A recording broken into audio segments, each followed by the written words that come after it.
Fame brings fortune, power, and the kind of homes most people only dream of: mansions with private cinemas, marble staircases, sweeping gardens. But what if, behind the velvet curtains and polished glass, something darker waits? A cold breath down the hallway, a door that slams on its own, a voice in the night when no one else is home. These aren't just stories from dusty folklore. These are real accounts from celebrities, people who traded in their keys, not for another upgrade, but to escape something they couldn't explain.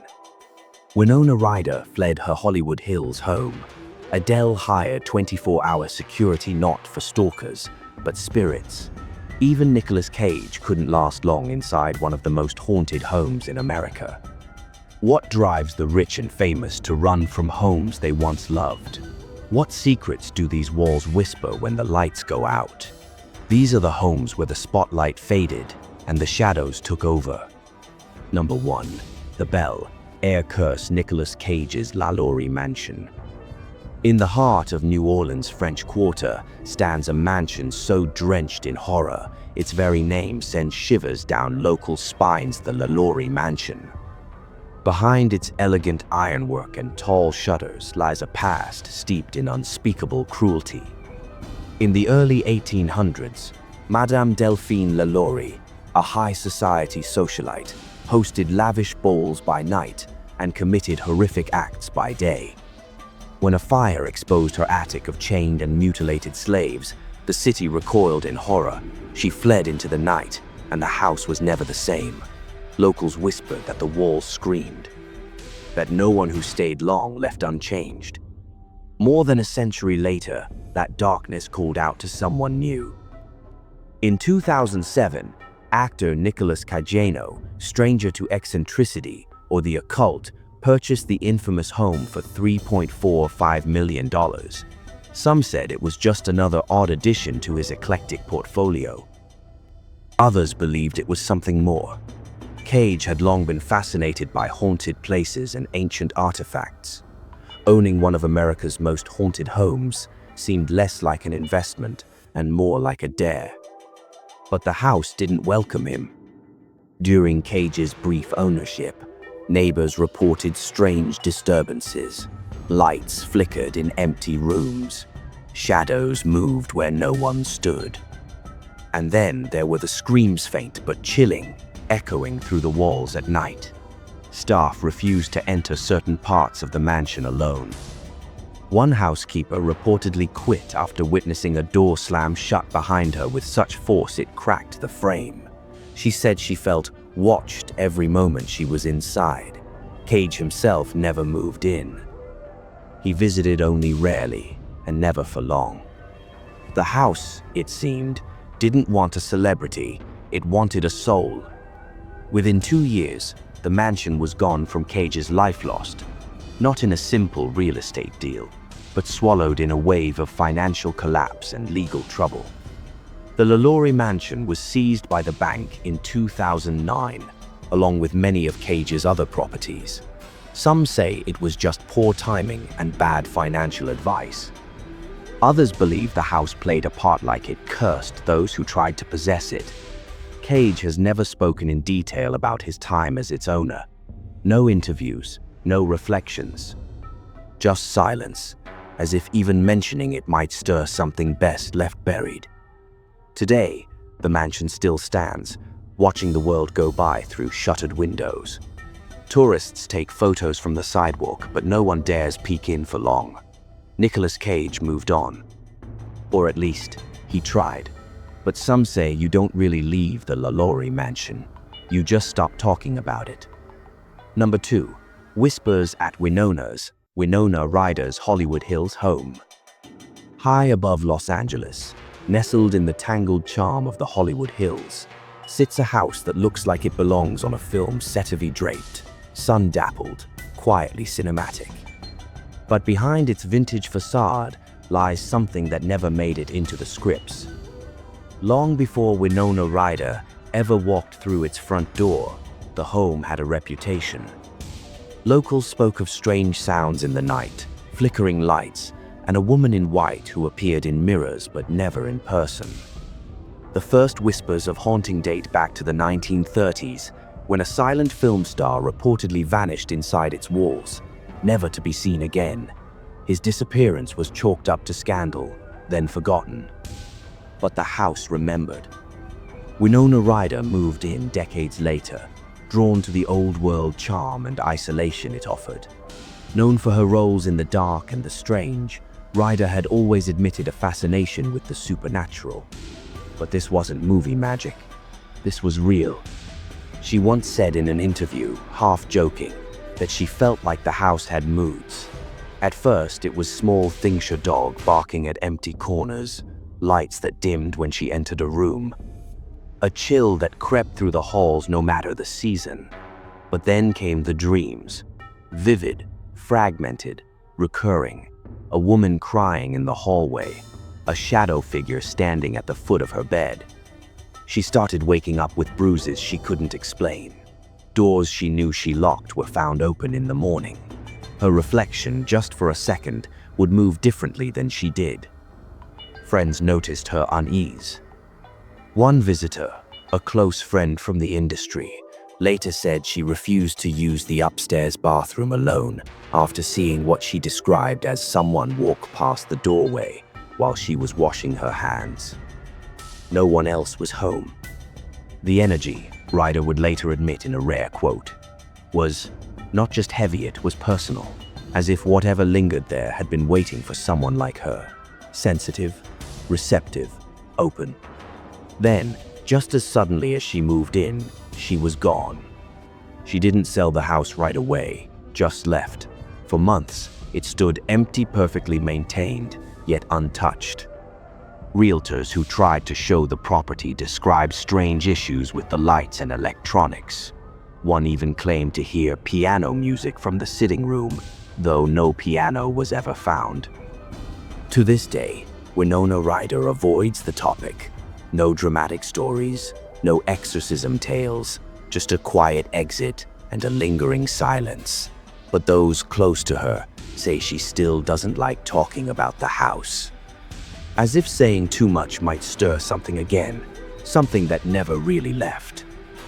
In Hollywood, stories fade, but some shadows stay behind. Number 3. The demon in Denzel's walls, Denzel Washington's former estate. In the hills above Beverly Park, where gated estates sprawl like modern castles, Denzel Washington once owned a home that should have been a sanctuary. Towering palms, flawless marble floors, an infinity pool with views that stretched for miles. But no amount of luxury could mask what lived in the silence between the walls. Before Denzel ever stepped inside, the property had a history that never made the listing sheet. Decades prior, it belonged to a foreign diplomat whose wife reportedly grew obsessed with the occult. Neighbors told of strange chanting, rooms blacked out from sunlight, and staff who came and went like ghosts. When the house was finally sold, no one stayed long. Until Denzel.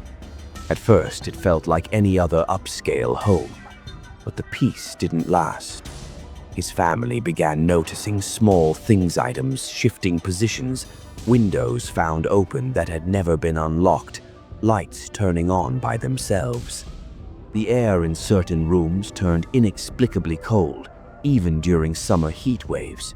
Denzel, grounded in faith and instinct, dismissed it at first, but the incidents became harder to ignore. His wife heard whispering one night while alone in their bedroom. Their children refused to enter the library after one claimed he saw a man standing in the corner, not moving, not blinking. It was more than unsettling, it was targeted. Washington later admitted in an interview that he believed in spiritual energies, that just as good can walk among us, so can evil. He didn't name the house, but the timing was clear. He brought in a pastor he trusted to perform a spiritual cleansing. Candles were lit. Scripture was read in every room. Prayers were whispered into the walls like an antidote. For a time, the heaviness lifted. The house seemed to breathe again, but the feeling never entirely left. Denzel didn't stay much longer. The estate was sold quietly, without drama, no public statements, no acknowledgement of what may or may not have happened behind closed doors. But those close to him say he made one thing clear: never ignore your instincts.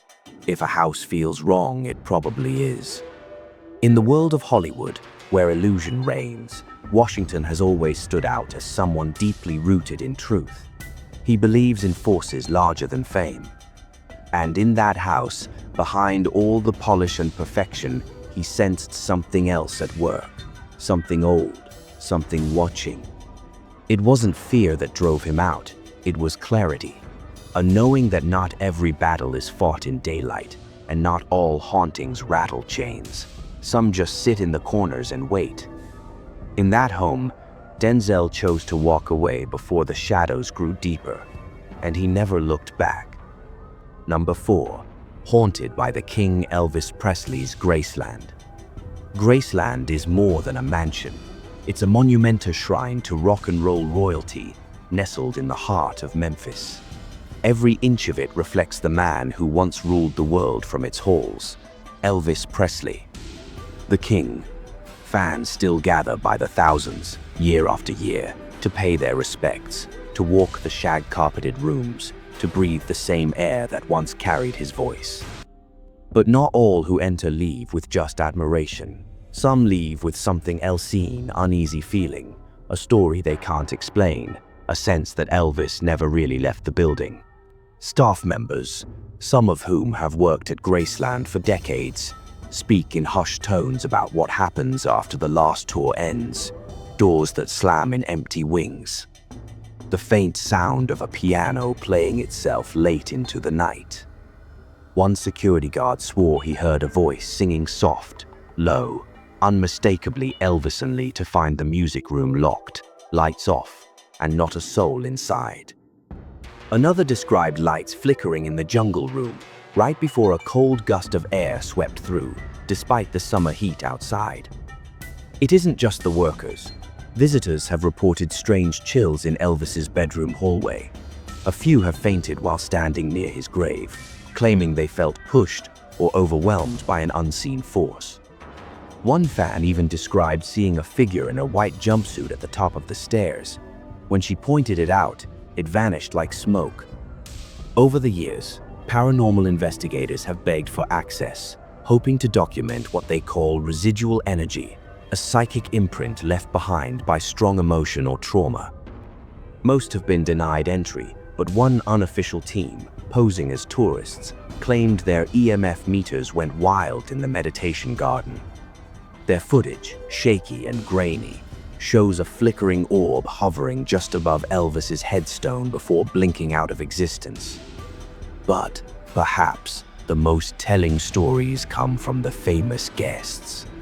Over the years, several celebrities have been invited to spend the night at Graceland, either for tribute specials or private events. One well-known country singer, who asked not to be named, stayed in the guest suite for just a few hours before demanding to leave, citing bad vibes and a heavy presence in the halls. Another refused to go upstairs altogether, saying he felt like someone was watching, and not kindly. Graceland is open to the public, polished and pristine, but the energy within its walls is heavier than velvet curtains and gold records.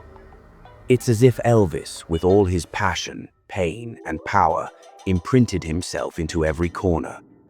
Not malicious, not vengeful, just present. A spirit too big to fade. Some say it's just imagination. Others say it's the king himself, still roaming the halls of the only home he ever truly loved. Either way, when you visit Graceland, don't be surprised if the silence breaks, because sometimes the king still sings. Number 5. Lady Gaga's Phantom Friend. Fame has always followed Lady Gaga like a shadow, but according to her, something else followed too. Something unseen. Something she named Ryan. Not a fan, not a stalker, a spirit. One, she claims, began appearing early in her career, long before the world knew her name, and once he arrived, he never really left. It started subtly cold drafts in hotel rooms, lights flickering backstage, the sense of someone brushing past her when she was alone. But then, things escalated. While on tour in Europe, Gaga claimed she would wake in the night to find items in her dressing room moved. Instruments tuned differently, doors creaking open when no one had touched them. She began to feel watched not by the press or paparazzi, but by something she couldn't name, until one night, she did. She told friends she had started seeing a dark figure out of the corner of her eye, always the same height, same build, same stillness, a quiet, heavy presence. She called it Ryan. She didn't know why. The name just came to her and stuck. Gaga has never shied away from the strange. Her music, her fashion, her very identity dances with the surreal. But this felt different. This wasn't a performance. This was fear. In interviews, she's hinted at being haunted, speaking of Ryan as if he were a shadow she couldn't shake. "He's been following me," she once said in a candid backstage moment caught on camera. "I swear he's in every room I go into." As the experiences intensified, she began traveling with a spiritual team. Not just bodyguards and stylists, but energy healers. Cleansings were performed before hotel stays. Stage spaces were saged. Crystals were placed in corners of green rooms. One source claimed she even paid a staggering somethings of thousands to have an entire venue spiritually swept before performing, after feeling a choking sensation during soundcheck. Even her staff began to notice. One backup dancer said the elevators in their hotel would move between floors by themselves. Another recalled lights turning off the moment Gaga walked into a room, only to flicker back on once she left. The most chilling part? Ryan wasn't confined to just one place. He followed her across continents, from Los Angeles to Tokyo to Berlin. Always there, always watching. It wasn't the house that was haunted, it was her. Eventually, she began to fight back. She spoke openly about surrounding herself with white energy, about praying before going on stage, about commanding the darkness to leave her alone. And over time, the stories stopped, or maybe they were just kept quiet. But the memory lingers. The name still comes up in fan theories and backstage lore. Ryan the ghost Gaga never invited, but somehow couldn't avoid. Because sometimes, it doesn't matter where you go. Some hauntings don't need a house, they just need you. Number 6. The Ghosts of Hollywood's Golden Age, Marilyn Monroe at the Roosevelt Hotel. The Roosevelt Hotel rises like a time capsule from the heart of Hollywood Boulevard, a gilded monument to the glamour and ghosts of Tinseltown's golden age. Built in 1927, its walls have seen decades of secrets, scandals, and stardom. But some say its most iconic guests never really checked out. Chief among them, Marilyn Monroe. Suite 1200 was once hers. A corner room bathed in warm light and framed by floor-to-ceiling mirrors. It was where Marilyn stayed during the early years of her career, before she became a legend. Today, it remains the most requested room in the Hoteland, also the most feared. Guests who stay there often report flickering lights, sudden drops in temperature, and the distinct scent of Chanel No. 5 drifting through the air. But it's the mirror that steals the breath from their lungs. The story goes that not long after Marilyn's death, a cleaning lady caught a glimpse of her reflection in the mirror, long blonde curls, a soft white dress, a smile that faded too fast. The woman turned around, heart racing. No one was there. It wasn't the last sighting. The mirror was eventually removed from the room and stored in the basement. But even then, staff claimed to see shapes shifting in the glass, as if the past was still trying to speak. And Marilyn isn't alone. Guests have described hearing the faint echo of a trumpet in the middle of the night, believed to be the spirit of Montgomery Clift, who once stayed in room 928 while filming From Here to Eternity. Staff say they've heard pacing, muttering, even rehearsing lines when the room was supposed to be empty. One housekeeper refused to clean it after hearing a whispered "thank you" when she laid fresh towels on the bed only to find the room unoccupied. The lobby isn't spared either. A tall man in a tuxedo has been seen gliding past the piano before vanishing into thin air. The old Blossom Ballroom, home to the first ever Academy Awards in 1929, echoes with soft applause late at night.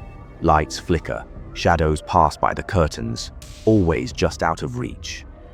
Some modern celebrities, drawn to the Roosevelt by its history, have left quickly after checking in. One pop icon reportedly switched hotels in the middle of the night, citing bad energy and unexplained noises from the suite above. Another actor, staying during a press tour, demanded a different room after the bathroom door slammed shut 3 times in one night, each time while he was brushing his teeth. The Roosevelt doesn't hide its ghosts. It embraces them. Tours speak of them openly. Staff know their names. But even in the midst of chandeliers and velvet lounges, there's a weight to the Ira hush, a tension, as if fame left behind more than memories. Marilyn Monroe may have left Hollywood behind, but somewhere inside the Roosevelt, she's still waiting in the mirror. Number 7. Adele's frightful manor. When Adele bought her 25-bedroom Sussex mansion in the English countryside, it seemed like a dream. Set on 85 acres of rolling green, the historic home had once been a convent and carried the weight of centuries in its stone walls and creaking beams. For a global superstar longing for privacy, it was perfect. Quiet, secluded, grand. But almost immediately, Adele realized she wasn't alone. It began with the sounds. Footsteps at night when the house was empty. Doors that opened on their own. Cold spots in warm rooms. The kind of details most people would write off old house quirks, overactive imagination. But Adele felt it differently. The energy wasn't just unsettling, it was wrong. She told friends she couldn't sleep. That she felt watched in her own bedroom. That no matter where she stood in the house, it felt like someone or something was standing just behind her. At first, she brushed it off. Stress, exhaustion, but the feeling clung to her, grew heavier. Then came the figures.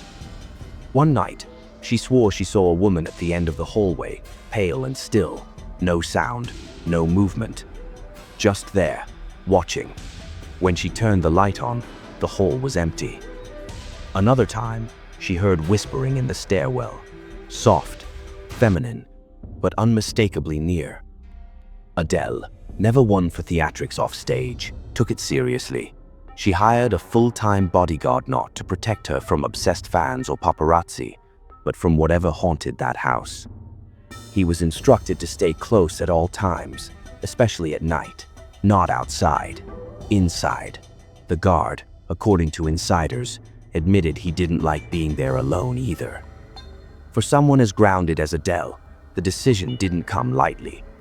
She was known for her candor, her sense of humor, her ability to laugh off absurdity. But this wasn't funny, and it didn't go away. She tried to stick it out, renovate, brighten the space, change the energy. But the fear didn't fade, it followed. Every night brought something new, strange sounds, sudden chills. The sense that no matter how many rooms the house had, none of them were safe. Within months, she left. No press release, no dramatic headlines, just a quiet departure. The mansion was put back on the market not long after. She moved elsewhere, somewhere brighter, newer, and far less haunted. Adele never spoke publicly about what drove her out, but she once joked in an interview when asked if she believed in ghosts. "Oh, I don't need to believe. I've met one." She smiled when she said it. But the look in her eyes told a different story. Some houses don't care who you are, how famous you've become, or how many awards sit on your shelf. Some just want to be left alone, and in Sussex, Adele learned that the hard way. Number 8. The Cursed Castle, Johnny Depp and the French Estate. Tucked away in the south of France, surrounded by vineyards and whispering cypress trees, sits a sprawling 19th century estate once owned by Johnny Depp. On paper, it was a dream. Lavender fields, winding stone paths, and a restored village of cottages, all wrapped in Provençal charm. But the deeper you walk into the estate's shaded corners, the colder it feels. Locals had their own word for it, maudit, cursed. The property had long been rumored to carry dark energy. Villagers spoke of a reclusive family that once lived and died there. A child who vanished. A chapel sealed and never reopened. Even after renovations, they said the land held memory, and not the good kind. When Depp moved in, he was looking for quiet, solitude, a place to write, paint, and disappear from the spotlight. And at first, it seemed to offer just that. But soon, the peace grew heavy. He reportedly began sleeping in different rooms each night, unable to settle. Staff noticed his demeanor shifting more withdrawn, easily startled, pacing the grounds at strange hours. He began referring to the estate not as his home, but the place. Guests invited for summer retreats rarely stayed the full week.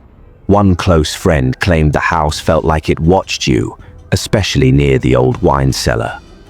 Another reported that the air in the master bedroom grew inexplicably cold at night, and once, while alone, she heard soft weeping coming from the locked attic.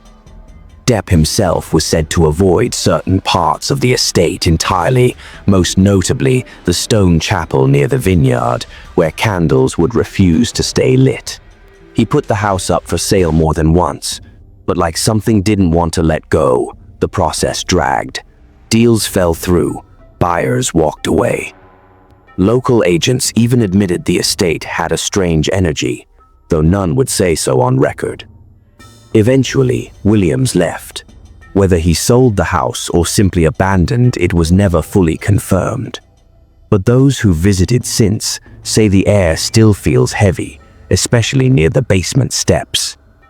As if the house remembers, as if it's waiting. Robbie Williams went in looking for peace. Instead, he found a presence, and he's never gone back. When fame isn't enough. Money can buy castles, gates, guards, but it can't lock out the unseen. From Hollywood mansions to countryside estates, the world's most famous faces have fled their dream homes not because of scandal, but because of something colder, older. Something that lives between the walls and whispers through the dark. Fame may bring fortune, but it also shines a light, and sometimes that light draws more than fans.